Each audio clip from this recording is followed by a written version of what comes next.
Hey, what's going on you guys? Push the buttons here, and today's video covers 15 best tips for any flanker main. So this means if you're struggling to play flank class or want to be a top tier flanker and show your enemies what you're truly made of, then I suppose you've come to the right place. And before we begin, I'd like to thank you guys so much for 2.2k subs. This means a lot to me.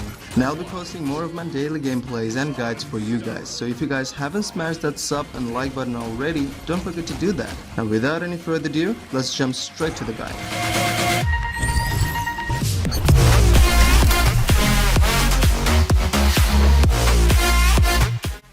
Number 1. Positioning.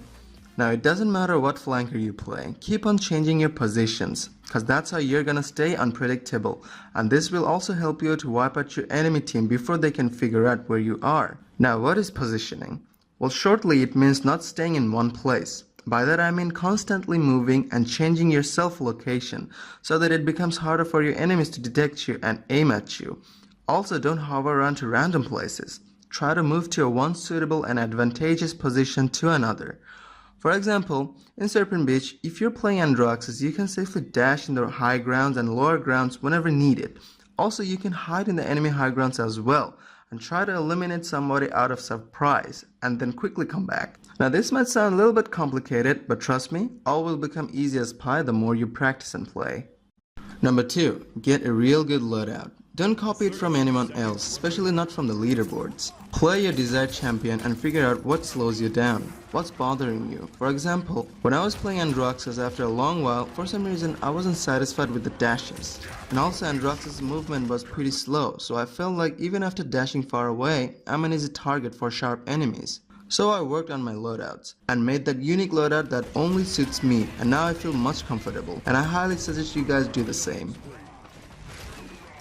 Number 3. Learn and know the flanking routes. If you're playing a flank champion with high mobility skills, then you should better know some hard flanking routes. These routes will help you to turn the tables. In pretty much every map there are some hard flanking routes. Even lower ground maps comes up with great advantages for flankers. You just need to figure them out. To learn this, I highly suggest you watch pro Paladins players gameplay on YouTube or Twitch. That's one way.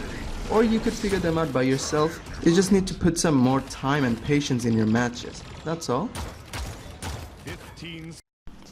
Number 4. Attack your enemies when they least expect you. This means don't rush to the flank routes at the very start. Stay out of sight and be very patient and attack at the right moment. You don't know how powerful and effective this trick is. This creates a distraction and also confuses your enemies as they can't predict where you might plan your attack. Yeah, we know you can easily rush from the left or right side and try to get your first blood. You have confidence, you have skills, and you rushed, got your first blood, but then die almost instantly. Now that's a loss. And only nerds with 2-year-old brain would do that. Plan your attacks and be very patient with your moves, cause this trick will allow you to get multiple kills, and if you're lucky you might also be able to wipe out the whole enemy team. Number 5. What happens if you can't flank?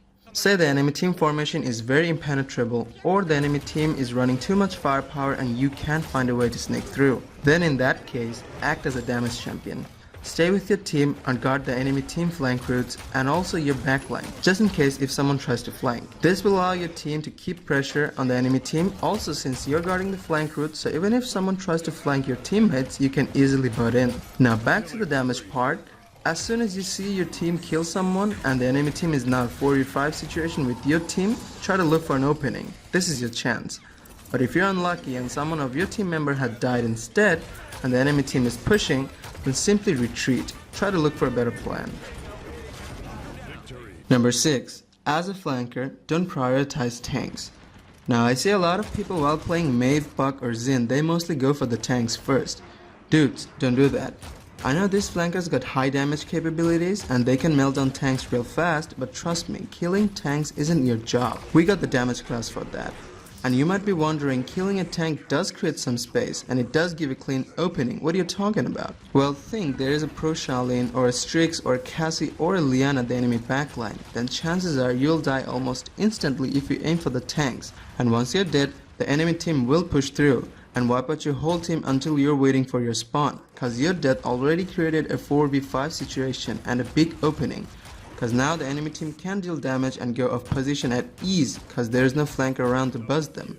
So as a flanker, your main intention is to sneak through into the enemy backline and get the healer first, and the damage, if possible. But however, if it's hard to flank, then do as I told in tip number 5. Number 7. Most of the noob healers think that heals are only meant for tanks and damage, but in reality, flankers do the hardest job in Paladins. They create openings, and also if there's a good flanker in your team, then the chance of you winning in that match rises very high. But unfortunately, flankers don't get enough heals. So this tip is very important for every flanker. If you're low in HP, be sure to hide and regenerate your health. This will give you some time to study your surrounding and also help you to plan your next move.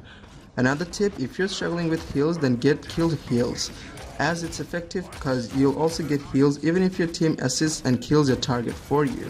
And if you wish, you can choose veteran, but it's not that effective as it'll only boost up the healing speed when you're out of battle. Means you need to let the meter reach all the way to the end to get this ability working. And Life Rev isn't much effective once your enemy maxes out caught. Number 8. Never hesitate to retreat. If you're reloading, or they're regrouping, or you're low in HP, be sure to retreat, cause there is no shame in it.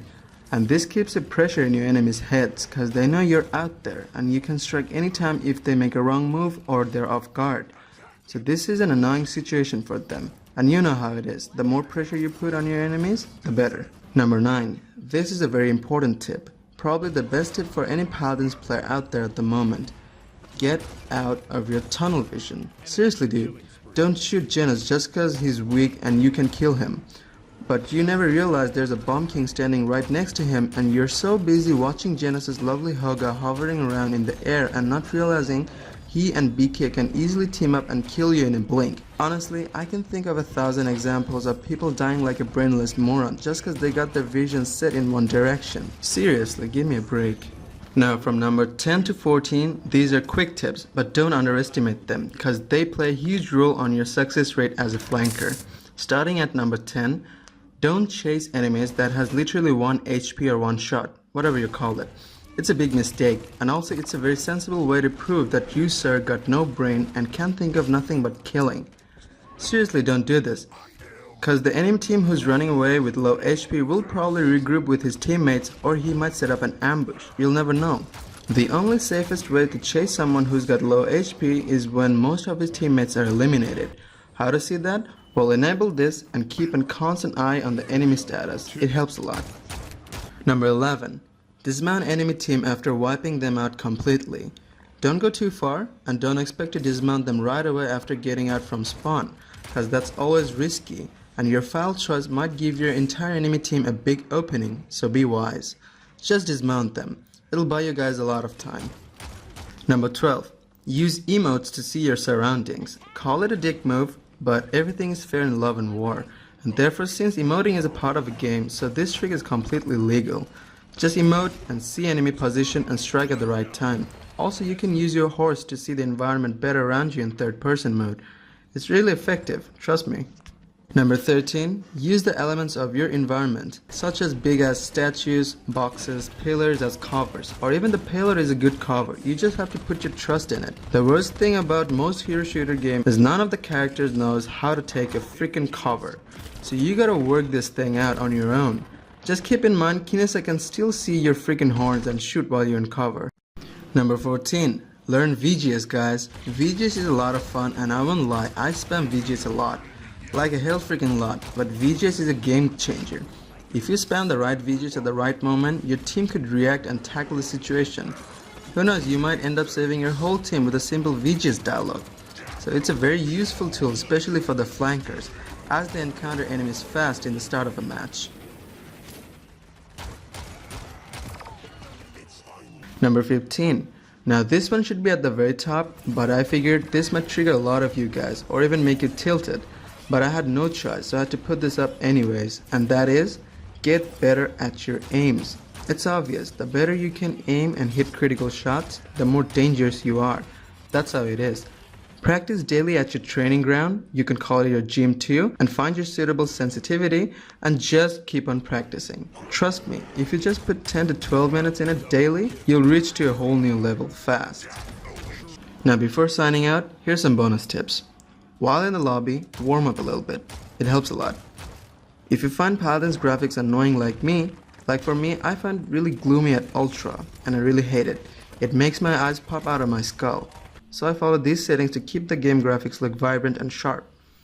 If you like the game to have 1980 2D look, you can do that. Your comfort is all that matters. And last bonus tip for you guys is don't go off region. As for me, I live in Bangladesh, and it's in Asia. So if I want to get good pings, I have to play in C servers. That's how simple it is. Anyways guys, that wraps up the video. Hope you've all enjoyed it. Leave a comment, as I always want to know what you guys are thinking. And don't forget to break that like button as well as the sub button, cause they need to stay broken. Peace.